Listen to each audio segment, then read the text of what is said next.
All right, what's up? What's up? Wes Mitchell here, Chris Clark. Welcome back into GC Live and day two of Gamecocks football practice. We're going to be talking about every little detail we can get out of camp because I think that's where everybody's mind is right now, Chris. And, we did, I guess, the schedule breakdown here recently on GC Live. Then yesterday we sort of did a pre-recorded one talking about day one. So if you didn't see day one, go check that out on our YouTube. Everything we do is archived there. So that's just Gamecock Central on YouTube. But today, talking a little bit of day two, we should be live on YouTube, Facebook, and Periscope/Twitter right now. So appreciate y'all joining us. We should, if you comment on any of those platforms, we should be able to see your comment in our little chat here. So we'll be paying attention to that. But mainly going to talk about today and talk about what we've learned from, again, there's an excitement level, not quite the same that we're not out there, but I've been very happy. Again, I said it yesterday, Chris, that USC has given us some video interviews. They gave us like 1 million photos, I think, got our first look at some guys. And, Chris, I would say some positive developments if you look at both what a couple of the players said today and what Muschamp said in his quotes from Steve Fink. So, yeah, what were your initial just quick thoughts from what we've seen today here, day two of South Carolina camp? Well, I thought it was interesting that, day one we hear from Ryan Helinski, day two we hear from Colin Hill. And so Steve Fink coming through and giving the people what they want there and hearing from both of the guys that are heavily involved in the quarterback battle there.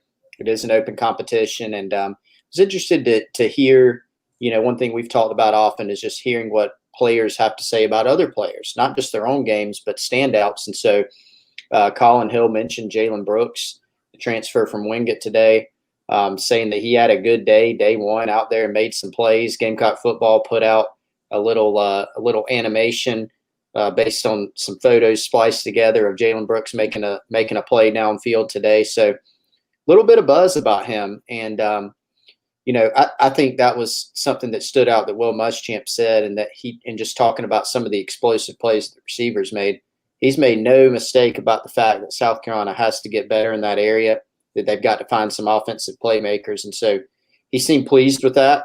He was quick to point out with this defensive background that means that the secondary didn't make some plays that they should have. But I think if you gave Will Muschamp that option, he was probably happy to see some of that explosion out of the offense today. Colin Hill saying that it wasn't as good of a day overall as day one in his book, so maybe not as consistent in his mind, but some explosive plays, and that's something the staff wanted to see.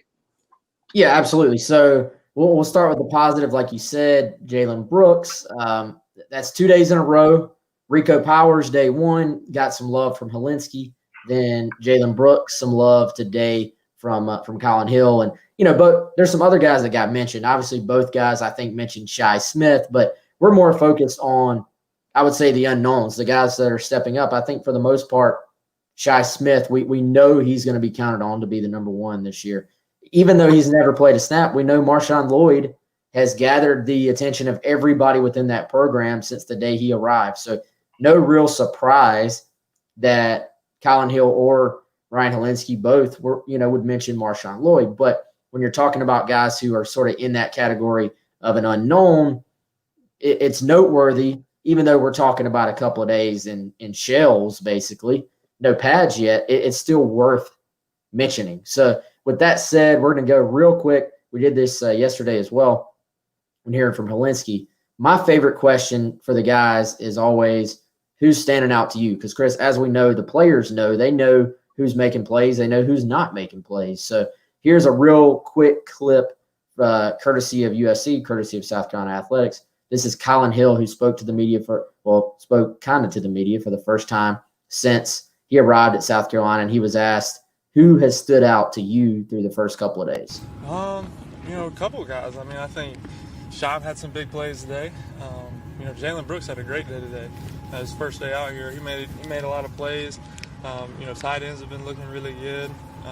Marshawn definitely is a playmaker. I mean, there's been a lot of different people making plays. I think we've done a good job. I think the first day was better than today, but we haven't watched the film yet, so we're just going to have to look at it see what happens.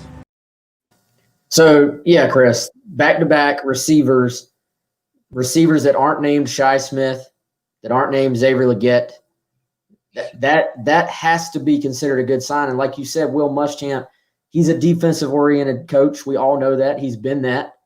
For him to talk about the receivers the way he did when just a couple of days ago he was saying, frankly, we need receivers to step up. I'm being honest with you guys. More guys need to step up. To me, when he said stuff like that, that's not coach speak. It's not BS. The receivers actually had a good day today. It's one day. It's one practice. But that has to be considered a positive considering how much did we talk all offseason about how, especially towards the latter part of last year, Chris, I mean, you said it. The receivers just did not separate and get open last year. Mm-hmm. Yeah, I mean, that's a huge concern. The lack of a bailout player, or more than one. When you look at the elite teams across college football, they've got those guys that, even the best teams in the country get in 3rd and 8.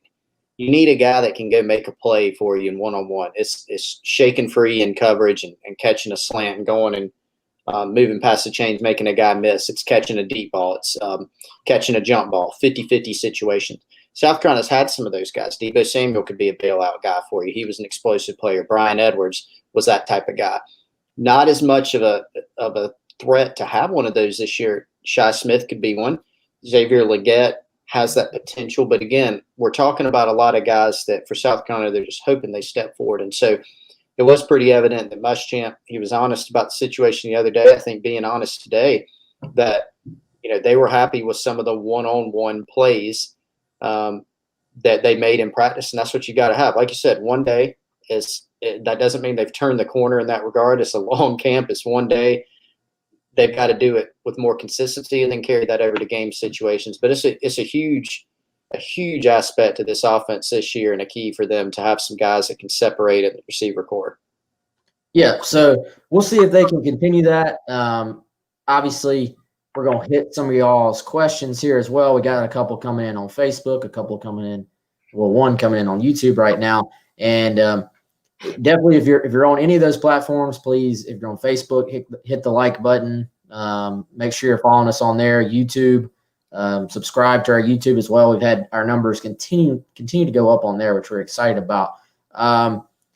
Dusty on Facebook wants to know where Taekwon Johnson will transfer to. I think it's far too early to say that, but that is probably some of your bigger news of the day. But also, Chris, I would say, and I don't mean any offense, but I think in some ways the writing was kind of on the wall, at least for this season, that Taekwon Johnson is not someone we had heard mentioned at all that was going to be able to likely contribute to the wide receiving core. Now, does that mean he never, ever possibly could have? No, you never say never in football. As Muschamp says, developmental game, right? But if you sort of just look at how things were playing out, I think he was still a good ways away from contributing. We talked about, that's all we've talked about is how big of a need receiver is. So it's kind of like, if not now, I think when. So right. To me, I would say just not maybe a huge surprise because I don't think he was going to be on that top 6 or 7. Yeah, no doubt. And, there may be some more things that, we haven't ascertained quite yet. It just happened, earlier today we found out. But not a huge shock, in terms of the move. Maybe the timing's slightly surprising, but, a guy that, again, I think you said it and said it best, and that, it was this is a situation where it's ripe for a guy, any guy, whether newcomer, veteran, to step up. And there wasn't a lot of buzz this preseason. There'd been buzz on certain guys, even Jalen Brooks day one, Xavier Legette or Shi Smith or Luke Doty, Dakereon Joyner. There's been buzz on several different guys, and he wasn't one of them. Still a younger player, like you said, but someone that maybe looked around and said, if he's not seeing the field or certain aspects aren't going as well, then you make that move. So certainly don't have any idea or news yet on where he may go or what he may do. Yeah, and, Chris, I'll say I do hate when I see people say the words, it's a wasted scholarship. because that's a phrase that I think I've seen a lot of on social media, and I hate to see it because, and I know they used two initial counters on him. They didn't use two of the 85, but they did use two initial counters, which is your 25 you can take in a given year. I get it, but I mean, here's the thing: you're going to have misses. Chris, you and I saw him in camp. Physically, looked the part.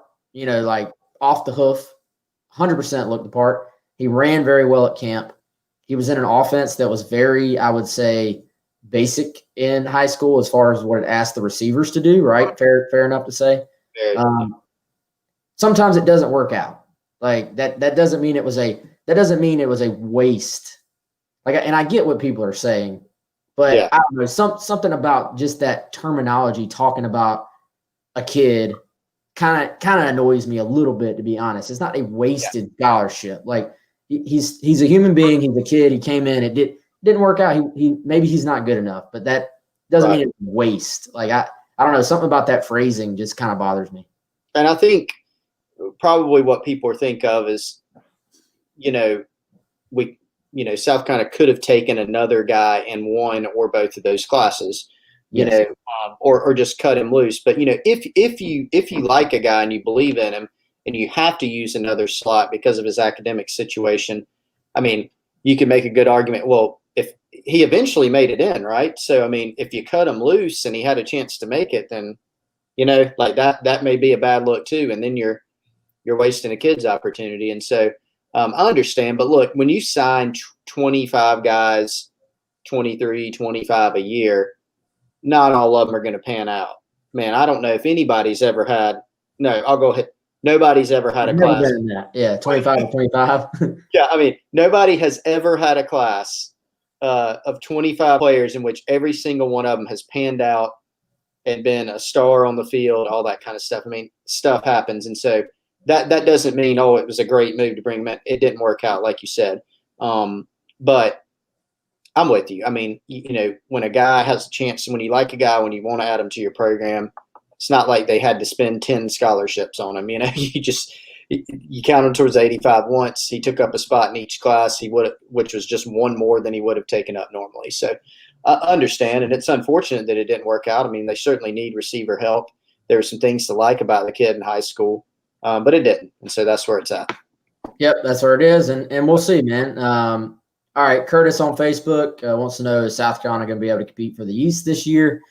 That's not where my expectation is, to be honest. I think this is a year of getting back on track, finding a foundation again, getting to 5-5, and then building from there and putting yourself in a great position, to recruit really well, to finish 21 and to really get rolling on 22, which I think they have a great shot at.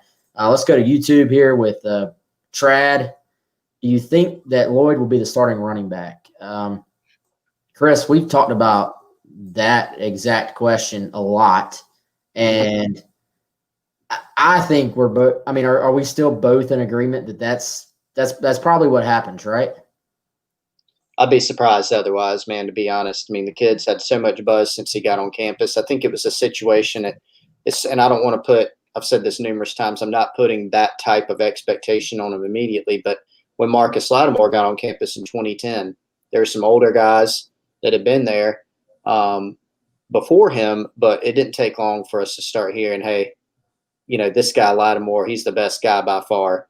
And we've sort of heard some of those same things with Lloyd. Now, we have heard some good things about the other guys, including Saquandre White. Once he got on campus, we've heard some good things about Amos that you've reported, Wes, and we've heard some good things about Deshaun Fenwick and Kevin Harris also. But there's been so much buzz about Marshawn Lloyd and how impressive he's been that I think he ends up being the guy from day one. Yeah, it seems at this point like it would almost be a bit of a surprise if he's not. All right, let's roll through Jarrett from Facebook. Any new news on the Colorado State tight end transfer? Chris, I don't know if you've picked up anything in the last few hours. I will just say from what we've heard, I think just safe to say he's a guy to watch. He's a guy we should be tracking. He's a guy we are tracking. Past that, not a whole lot. I think safe to say, I think the word you used in the podcast was mutual interest between both parties. It seems like is going to be the case. So we'll see. But, dude, looks like he's a pretty good player. Obviously is a scheme fit. And just seems like there's several Colorado State guys that have played for Bobo and, have obviously shown interest in continuing to play, for Mike Bobo. So I think as far as new news, Jarrett, I would say no, but I do think he's someone you want to pay attention to. Basically. Yeah, co-sign. I mean, tracking him, not really sure. Obviously just went in the portal yesterday, so other schools could get involved according to their needs and their numbers. And so we'll have to see how that all shakes out. But I would think that there's interest on both, not even just thinking. I mean, from what we hear, it's a situation to track. And so we'll definitely be tracking it on GamecockCentral.com and bring anything new on our platform there.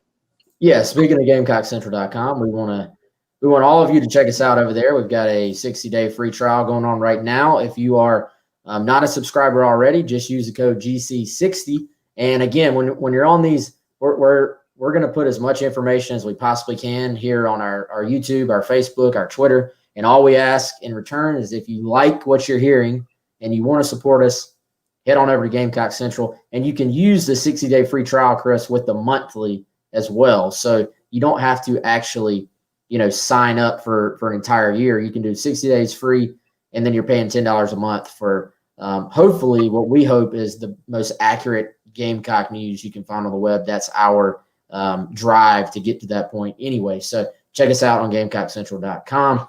Let's roll through some questions because, I think practice is on everybody's mind right now since they're actually back out there. Will from Facebook, he says, I think that Colin, obviously talking about Colin Hill, gets the start, and Fenwick and Lloyd. I'm with you on Lloyd. I think staying with the running backs first there, Will. Chris, I think the extra practice time really helps a guy like Zaquandre White to get settled in. You're already talking about a team that Muschamp has admitted because of quarantine, some guys are in great shape. Some guys aren't where they need to be. And I'm not saying that because I think White falls in that category. I'm saying that because White wasn't here, but that probably would have hurt him a lot more to not be here in any given other year, right? This year, him not being here probably didn't miss much. Plus, from everything I've heard, Chris, the neighborhood Zaquandre White grew up in, football is like in some neighborhoods where everybody, when they get a free minute, they go hit the basketball court and just play pickup basketball. From what he told me and somebody else near him told me, you just go play football every day. Like there's a trainer in the area. There's a bunch of kids. Some of them are still in high school. Some of them are out of high school, and they just go hit the field. They run. They get in drills. So there's not a huge need as far as him getting into shape. He's already there, I think. Learning the offense, the extra time gives him a lot. So if we're talking running backs, again, I think Lloyd is starting. I think it's a battle for number 2, but it wouldn't shock me, Chris, if Zaquandre White ended up stealing that number 2 running back spot.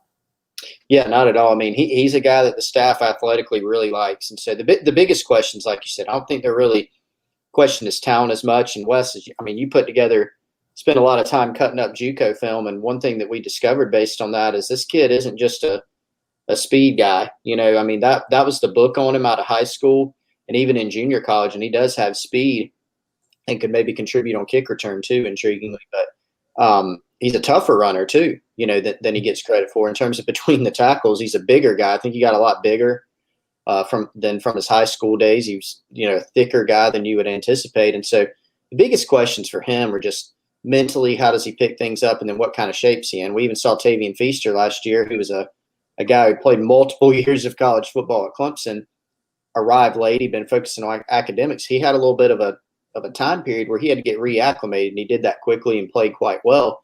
And so that was the question with Zaquandre. What kind of shape is he in? How quick can he pick things up mentally? Shape-wise, from what we've heard, he looks good. Like you said, the extra time will certainly help. So from here on out, it's just about grasping things mentally, pass blocking, getting acclimated, all that kind of stuff. But from a talent standpoint, he could certainly make some noise. Yeah. So, all right, man, we got a lot of questions now. I'm going to shoot back to a couple of people, but Joe Paxton, what's up, man? I actually went to Joe joining us on Facebook. I went to school at Carolina with Joe, same year. Yeah, we both. I'm trying to think if he lived in Bates' house or if he was just always at Bates' house. I don't know. Anyway, what's up, Joe? Good to see you, man. He's asking about wide receivers. They're big shoes to fill there. And yeah, I mean, we were talking about it at the beginning. I think if you look at what we've heard so far, there are some positive signs. Now, Chris, as we've said all offseason, we've spent more time than I even want to count on podcasts and on video. And Joe said he was at Bates' house. But we spent more time than we probably even want to think about talking about how wide receiver is the biggest need, biggest concern, biggest question on this team. So I would say there are some positive signs there early on. More and more, it almost sounds like a key here, Chris, is getting that dadgum waiver for Jalen Brooks. Yeah. You know, like I don't know about you, dude. We kind of had a gut feeling about Jalen from the beginning, but and dude, did you see when Muschamp was talking about him? He sort of lit up when he talked about the film. He's like, the film, like this kid's got good film. Yeah. I mean, the kid. I think Jalen Brooks can play. I think he can help this team. So getting that waiver is going to be big. I mean, can he play? And there's always a lot of, well, South Carolina, they should have done this or that. Yeah, we agree.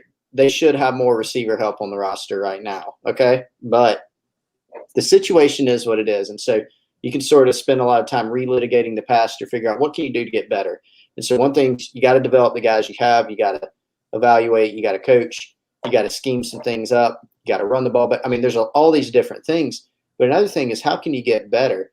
And even some of the best programs out there, they'll either get contributions from guys that maybe you're not expecting much from, or they're going to add guys. We see a ton of SEC programs, Alabama, Georgia, Tennessee, Florida. They're adding guys that are transfers. Sometimes they're plucking guys from lower levels, guys who are good players. I mean, there's a lot of talk about Nick Muse last year. Well, he's coming from William and Mary. He can't play. Yes, he can play. I mean, he got injured and he wasn't as consistent last year, and it was year one, and he, got cleared late. But Nick Muse is a guy that some people think has NFL ability. Jalen Brooks, the question with him, well, do we take this kid? No, we don't need to worry about what school was he at before. You worry about, can he play and can he help you? And the answer is yes to both of those. It looks like he's good enough to play. And so getting that waiver would certainly be significant for them. And if he doesn't get it this year, he can probably help in the future, sometime. But if he could play, it looks like just very, very early returns, he's probably going to be seeing the field. Yeah. So, all right, I'm going to hit a few more of these. Curtis, Curtis says if here, I'll pull it up. If South Carolina's 5-5, Muschamp be on the hot seat, will he get another year in 2021? I will say 100% yes, because I think 5-5, I think we have to recalibrate the expectations. And we talked about this on the podcast a little bit today, I think. Chris, 5-5 with this schedule is not the same as going 500 in any given other year, right? Like I think we all have to be in agreement on that. 500 playing 10 really good teams within your conference with very little let up, because let's be honest, Vanderbilt can beat you too. Vanderbilt's probably going to go 1-9 or 2-8, but they're going to beat two teams, and both teams they beat are going to say, we shouldn't have let Vandy beat us. But Vandy will step up and beat two of these teams because that's the way football is, So there are no real let-ups. And no one wants to hear excuses anymore. I get that. But we're talking about reality. If South Carolina goes 5-5 that's a good year. And I actually think recruits will see that as progress as well, Chris, because you just understand it's different. It's going to be we've never seen anything like this in college football history as far as the way the schedule is set up. Yep. No, you're right. I mean, and that's the thing, man. I mean, so first of all, you're on record with Vandy at 2-8. Yes. Okay. Wow. 2-8, but they're gonna. What do you think? 0-10. I could see it, man. I really could. Okay, 1-9. They're going to beat someone that is going to be absolutely just heartbroken. Like Missouri last year. You know? They're going to have the Vanderbilt game counted as like, here's our because here's the problem. If you look at this schedule, you're like, man, there's no let up. Then you're like, oh, Vandy's my let up game. And then you realize they're SEC. It's like. Well, but I'm with you, man. So I don't turn this into a Vandy podcast. I didn't mean to do that. But, if you win 5 games, Muschamp, there's not many situations. We were talking about this on the podcast earlier. This is going to be the most stable year in college football. I don't want to say history because I haven't studied the job changes of 1910 or whatever. But, it's going to be the most stable year in a long, long time, right? There's not going to be this carousel. Finances drive that, changing expectations, drive that. But there's just so many different things. You don't have non-conference quote unquote breaks, even though South Carolina's frequently had some tough non-conference games, including Clemson. But you do cut the schedule, but you're adding 2 conference opponents. So now instead of 8 conference opponents, you got 10. And, while South Carolina could have gotten a worse draw, they could have gotten a worse draw in terms of back-to-back-to-back opponents. Say if they got Florida, LSU, and Georgia all in a row. That's tougher, right, than what they got. They got a bye week in the middle. And the schedule is not as bad as it could be in terms of the setup, but it's still extremely difficult. If Muschamp's back at 5-5, and he's back at less than that, in my opinion, potentially a good bit less than that. Not many scenarios on the table in which things would be ripe for a change, whether it's here or anywhere. Okay. And so, when I look at this, man, if you win 5 games, presumably unless a bunch of crazy stuff's happening, you're probably beating Vandy. You're beating Ole Miss. You're beating Missouri. I don't know if Kentucky's the next most winnable game, but maybe you're saying you beat Kentucky, and then you're either beating Tennessee, Auburn, LSU, or A&M or Georgia.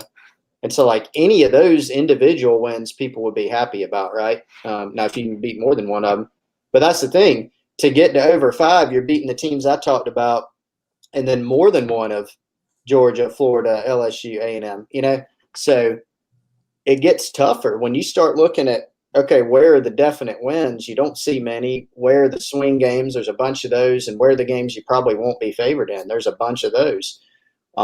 So very long-winded way of saying that you do have to recalibrate the expectations. I agree with you. You don't expect to go from a team that where it was last year, taking into account the relativity to where other SEC programs are. You don't really anticipate this huge jump. If it happens, that's wonderful. But is it fair to set the bar there? I'm not sure about that. Yeah, there's so many unknowns across the board. Lou, as you see below there, Crowd at Willie B is a great equalizer. We won't be able to utilize it this year. Roster is not as strong as a lot of other teams in the SEC. Could be a disadvantage as well. So, yeah, I mean, I think there's a lot of different variables of this season that are just going to be different. The other side of this, again, going back to the podcast, we talked about going to LSU. Any other time, we talk about LSU being, you don't pick wins in LSU because going to LSU is impossible. But they lost 30 guys from last year. Plus, you're not going to have that just how much does it hold? 90 whatever thousand. What does LSU hold? Do you know off the top of your head? Not off the top of my head. It's a bunch. I've been there, and it seemed like 2 million. Yeah, it's like 2 million drunken, just liquor all day, absolutely hammered people yelling at the top of their lungs for the entire fourth quarter. So which is fun to experience, but probably hard to play football in. So I think, that's gone. So it is going to be different. It's going to be different, in a lot of ways. It's going to be just a crazy year. All right, let's try to roll through and get back through some of these questions. And we, for the most part, we'll try to hit most of the questions, guys, but we're going to try to, because we're doing these more, we're going to try to focus more on sort of the news of the day, what's going on right now. We'll get into some big picture stuff as well, obviously, but for the most part, we want to focus each time we do these, because we are doing them more, on the news from that particular day and sort of what it means big picture and sort of analyzing what it means to you. But Joshua Metz here. I think he's met. Hey, Joshua, if you're still on there, are you the guy that does the Twitter jersey? There's somebody that has a graphic with every single jersey combination South Carolina has used. And I know his last name is Metz, but I'm not sure if that's you, Joshua. But he might be my neighbor. My neighbor is Josh Metz. I can't tell by the picture, but I got a neighbor. That might be your neighbor then. Okay, so yeah, JC, and we talked about this earlier. JC saying that Jalen Brooks is the real deal is absolutely, I think, a fairly big deal. I mean, it's not nothing. It's the stuff you hear today has been positive about the wide receivers. Chris, you may know more about this one than I would. Alan on Facebook, the Scott twins from Hillcrest, familiar, and is South Carolina involved?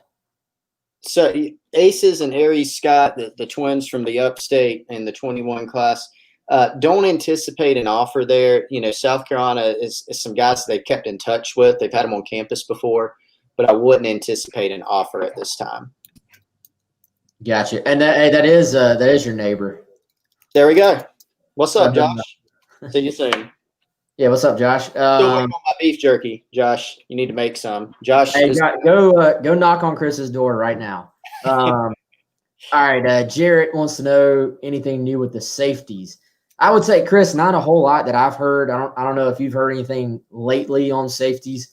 I think that goes back to what we talked about most of the offseason. What happens with the other corners?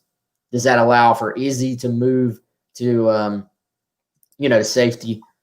I think the question here, man, is what is Jamar Brown's role? Is Jamar Brown able to step in and be a dude at safety, or is it going to be more like he's kind of, I don't want to say an emergency option, but he's more of like kind of a down the line option? Is he able to pick it up quickly and help at that position or not? I haven't heard anything on that yet. I don't know about you, but I think there are some options at safety, but there are still a lot of questions.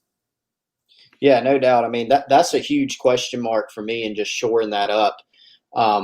Everything from do you play Izzy at safety? And that obviously carries over to another question sort of created of how do you feel about corner and having Dixon or Cam Smith step up? But also, is Jalen Dickerson healthy?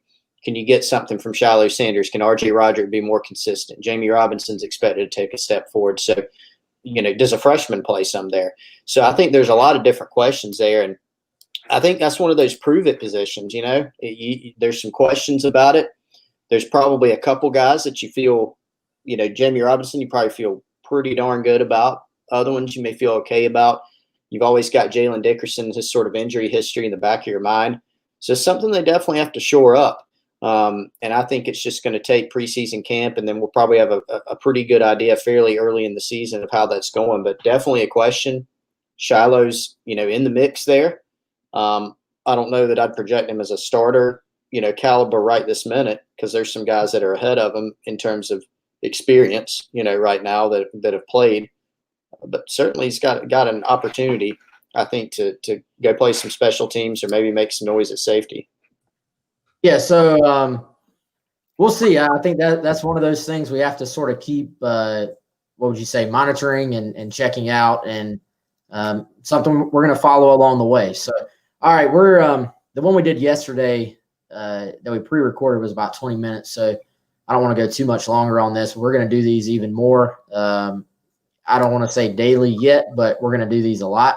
So, Chris, any final thoughts you have on day 2 moving into day 3. I will say this actually. I'm going to change my question completely. Tomorrow, I got a way better question. Tomorrow, and you'll want to check in tomorrow because via the wonderful world of Zoom, we are going to hear from players for the first time where we're going to be able to talk to them.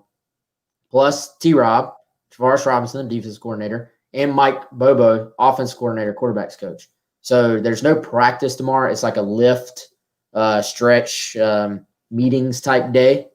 But there should be quite a bit of news tomorrow if you're a Gamecock fan. So you'll want to check that out on GamecockCentral.com. Chris, anything in particular you are most interested in hearing about from anybody tomorrow? Yeah, I mean, I would go to – I'll be interested to see what T-Rob says about some of just the configurations, in the secondary. Is there an update on Israel McCormick? Is there an update on safeties, through the first couple of days? And even dating back to what he was seeing in spring, then carry over into summer, OTAs, and the first couple of days of practice. Again, hadn't put the pads on yet, but just what have they seen the first couple of days? And then even up front some. I mean, he is the defensive coordinator, so he'll be able to speak to that a little bit. Are there any moves there, in terms of shifting guys around? What's defensive tackle look like? Those are the main takeaways that I'll be interested to hear from him, especially in the secondary at safety. Yeah, so we'll see, man. I think we'll get a little bit of news, and I'll go offense since you went defense. I doubt much is going to be said about quarterbacks, honestly. I think stuff will be said, but I doubt much will be decided yet. Still no scrimmages or anything. But I'll say on that side, I'm sure he's going to be asked about the receivers. Does he back up some of the other stuff that's being said? I would imagine so. Offensive line, I'll be curious when he's asked about some of the configurations there. Center, who all is working at center, who's working at center the most, and we'll see. I think there's a lot to learn there. Do you? Jarrett's asking what time we're going to be on here tomorrow. I don't know that. Do you know what time T-Rob and those guys are talking tomorrow off the top of your head, Chris? The top of my head is going to be a negative there. All right, if y'all give me 1 second, I may be able to answer this for you really quickly. PM. What time we talk? Was that 1 p.m. Okay, so it's when the coaches are talking. Yep. Gotcha. So we'll I don't want to say we're going to be on here at the same time, but do you have anything tomorrow afternoon, Chris? I mean, I guess we can hop on here at some point.